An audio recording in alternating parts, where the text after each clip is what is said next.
අරංගේතරම් ප්‍රසංගයේ මීළඟට වේදිකාගත වන නර්තනය ජාතීශ්වරම්. ජාතීශ්වරම් නර්තනයේ රාගය වසන්තා. තාලය රූපක. ස්වර නම් වූ තාල කොටස් අනුව සැකසුණු මූලික නර්තන කොටස් මෙන් ඉදිරිපත් කෙරේ. ඒවා ජාතීස් නමින් හැඳින්වේ. මේ ජාතීස්වරම් නර්තනයයි.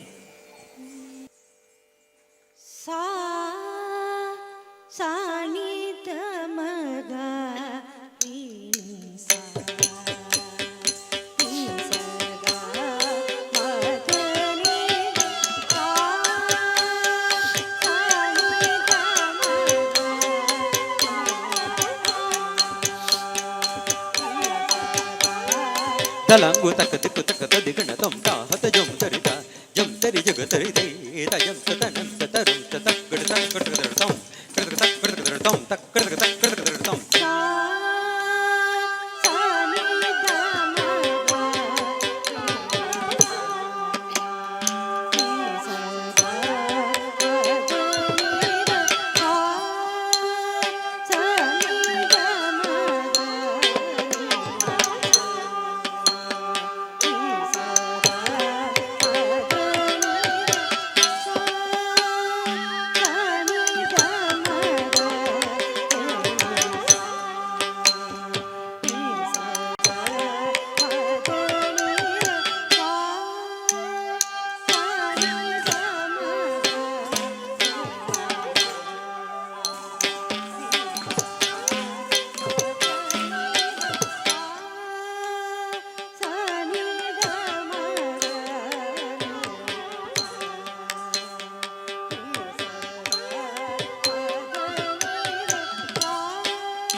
මෙම නර්තනය ගණ දෙවියන් සඳහා සැකසුණු එකක් වන අතර එහි භාව ප්‍රකාශනය හෙවත් තාත්වික අභිනය ඇතුළත් වේ. මේ ගණේශ්වර කෞතුම් නර්තනයයි.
බොහොම ස්තුතියි. ඔබ ලැබෙන අත්පොලසන් හඩ ඒ දරුවන් අනාගතේ ශක්තිමත් කරා. නර්තනයේ බොහෝ දෑ ඉගෙන ගන්න තිබෙන බව අපි පොත්පත් වලින් දැකලා තියෙනවා. අහලා තියෙනවා. නමුත් නර්තනය හදාරන අය දන්නවා නර්තනයේ තියෙනා වූ ඒ ඉසව්ව කොයිතරම් පරතරයට යා යුතුද කියන එක පිළිබඳව. විශේෂයෙන්ම භරත නාට්‍ය පිළිබඳව, භරත නැටුම් පිළිබඳව අධ්‍යයනය කරන අයට ඒ පිළිබඳව අපූර්ව හැකියාවක් තුළින් Tamanගේ ශිල්පය ප්‍රගුණ කරගත යුතුයි. උපන් හැකියාව වඩා වඩාත් ශක්තිමත් කර ගැනීම තුලයි අරංගේත්‍රම් වැනි ප්‍රසංගයක් තුළින් ඒ කලෙලි බැසීම සිද්ධ කරන්නට පුළුවන්කමක් ලැබෙන්නේ. මේ ස්ථානයේ ඉන්න දෙමාපියන් අද සතුටු කඳුළු වගුරුනවා නිසායි. ඊට හේතුව Tamanගේ දුව එක් පුතෙක් කෙනෙක්. ඒ පුතා ඒ සියලු දෙනා භරත නාට්‍ය පිළිබඳව හොඳින් හැදෑරුව නිසායි අද මේ වේදිකාව ඔවුන්ගේ කලෙලි මංගල්‍යයක් බවට පත් වුණා. ඉතාමත්ම විශාල වූ ජනකායක්, විශාල වූ සහෝදර පිරිසක්, නෑදෑ පිරිසක් මේ ස්ථානයට ඇවිල්ලා ඉන්නේ. ඒ සියල්ල අපිට ඉතාමත්ම සතුටු ලෙසින් අද භුක්ති විඳින්නට පුළුවන්කම ලැබුණේ අපේ රටේ දක්ෂ භරත නාට්‍ය ආචාර්යවරයෙක් සඳහා ඔබේ දුව පුතා බහල කරන නිසායි. අපේ රටේ පහළ වුණු මුල්ම භරත නාට්‍ය ආචාර්යවරයා නාට්‍ය භූෂණ ශ්‍රී ජයන්ත කුමාර කරුණාසේකර මැතිතුමා. එතුමන් ජයන් සංකර රංග පදනම මීට වර්ෂ ගණනාවකට ඉහතදී ආරම්භ කළේ Taman දැනගත් ශිල්පය අපේ රටේ තවත් පරම්පරාවකට ලබා දෙන්න ඕන කියන ඒ මාහැගී පරමාර්ථය හිතේ තියාගෙන එය සාර්ථක වුණා. කුලියාපිටියෙන් නැරඹි ගමන අද ලංකාවේ පළාත් ප්‍රදේශ 5ක් පුරා පැතිර යමින් ලංකාව සතර දික් භාගයේ දක්ෂ දරුවන් දැරියන් කලෙලි බසින තැනට ඔහු තමන්ගේ නර්තනය ලබා දී තිබෙනවා. එවැනි ප්‍රසංගයක් සමගයි අප සිළු දෙනා එක්වන්නේ. මේ ප්‍රසංගය අද අවිත් එක්ක එකතු වෙලා ඉන්න සම්භාවනීය අමුත්තුකට මේ වේදිකාවට ආරාධනය කරනවා එතුමන්ගේ අදහස් දැක්වීම සඳහා. මා ඉතාමත්ම ගෞරවයෙන් ආරාධනය කරනවා ටව හෝල් රංගහල පතන මේ අධ්‍යක්ෂ ජනරාල් අධිනීතිඥ ඩග්ලස් සිරිවර්ධන මැතිතුමනි ඔබතුමාට මේ සම්භාවනීය අවස්ථාව මේ ලෝක පූජිත අවස්ථාව අවතන හැටියට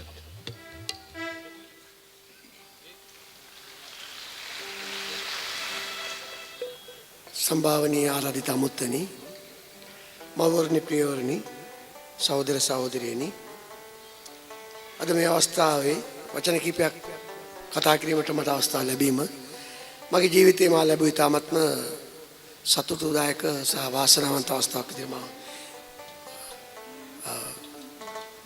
මට සමරුවක් වෙනවා ජීවිතේට.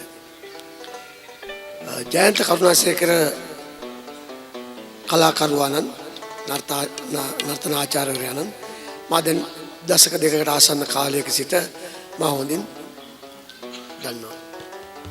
නමුත් ඔහුගේ දක්ෂතාවයන් මා දුටුවේ එදා මේ බණ්ඩාරනායක සම්මන්ත්‍රණ ශාලාවේ පැවතුණු යෞවන සම්මාන නාට්‍ය උළෙලවල සම්මාන ප්‍රදානය කරන අවස්ථාවක ඔහුගේ ශිෂ්‍ය පිරිස සමග එදා දැක්වූ රංගනයන් අපිව වශී කළා. නමුත් ඊට පසුව ඔහුගේ බොහෝ අවස්ථාවල ඔහුගේ ශිෂ්‍යාවන්ගේ රංගනයන් අපි දැක්කා. නමුත් අද මම සතුටු වන්නේ මේ බණ්ඩාරනායක සමරු රංගහල් වේදිකාවේ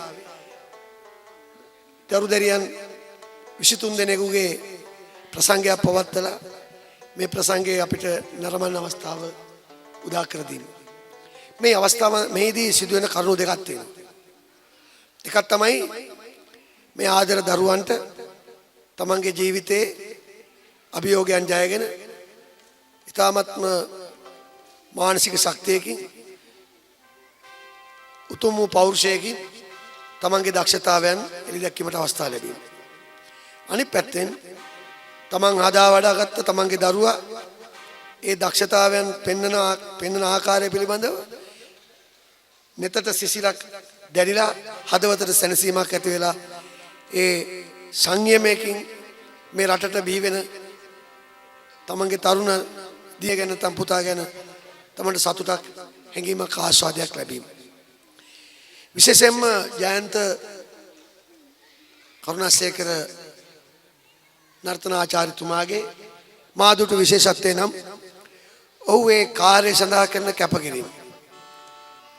මා ඔහු හඳුනාගත් දවස් ඉඳලම ඔහු ඒ රංගනයන් පුහුණු කිරීමට පටන් ගන්න ශිෂ්‍යාව ඒ ප්‍රසංගය දක්වාම ඔහු සූදානම් කරන්නේ එක්තරා විශේෂිත වූ කැපකිරීමක් කරගෙන.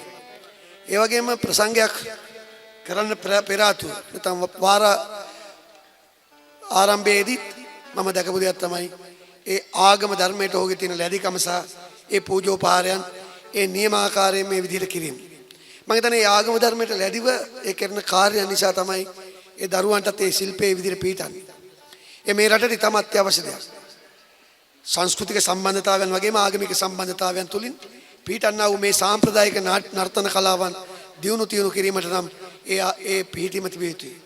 මේ අවස්ථාව ඔබ සියලු දෙනාටම ඊටම සතුටක් ආස්වාදයක් ලබනවා වගේම මේ අම්මලා තාත්තලාට ලැබෙන සතුට, ඥාතීන්ට ලැබෙන සතුට, සහෝදර සහෝදරියන්ට ලැබෙන සතුට මම හිතනවා වචනෙන් විස්තර කරන්න පුළුවන් එකක් නෙමෙයි. ඒ නිසා මේ අවස්ථාවේදී මට මේ අවස්ථාව උදා කර දීපු සංවිධායක මණ්ඩලයට මාගේ ගෞරවනීය ස්තුතිය පුද කරන අතරතුරම අද මේ ගුරු පියාණන්ට තවදුරටත් මෙවැනි දරුදරියන් ජාතියට බිහි කිරීමට අවශ්‍ය ශක්තිය ධෛර්යය නොමදව ලැබේවා කියලා ප්‍රාර්ථනා කරනවා. ඒ වගේම අද අපේ ආදර ගෞරවය ලබන මෙතන රංග ශිල්ප දක්වන මේ දරුවන්ට තමන්ගේ ජීවිතයේ මේ ලැබුවා වූ අපූර්වතම අවස්ථාව ජීවිතයේ ඒ සුන්දරම මතකය සදානුස්මරණීයව පවතිනටත් ඒ වගේම ඔවුන්ගේ දක්ෂතාවයන් තව තවත් වැඩි දියුණුවන්ටත් හේතු වාසනා වේවා. ඔවුන්ගේ අධ්‍යාපන කටයුතු දිනෙන් දින දියුණු වේවා. ඔවුන්ට නිදුක් නිරෝගී සුවය ලැබේවා. ඒ වගේම ඒ දෙමව්පියන්ගේ ආශිර්වාදයේ ශක්තියෙන් ඔවුන්ගේ දිගු ගමනක් යන්නට ඔවුන්ට ශක්තිය ලැබේවා. අද මේ පැමිණි සිටින ඔබ සියලු දෙනාටම ඒ දරුවන්ට ආශිර්වාද කරන අතරතුරම ඔබගේ ජීවිතත් ඉතාමත්ම වාසනාවන්ත වේවා. ඒ වගේම ඉතාමත්ම දැඩි කැපවීමකින් මේ සඳහා පසුබිමේ සිට දැඩි මෙහෙවරක් කරන ඒ ආදරණීය කලා ශිල්පීන්ටත් මාගේ උපහාරය වේවා. ඔබ සෑම දිනකටම ස්තුතියි.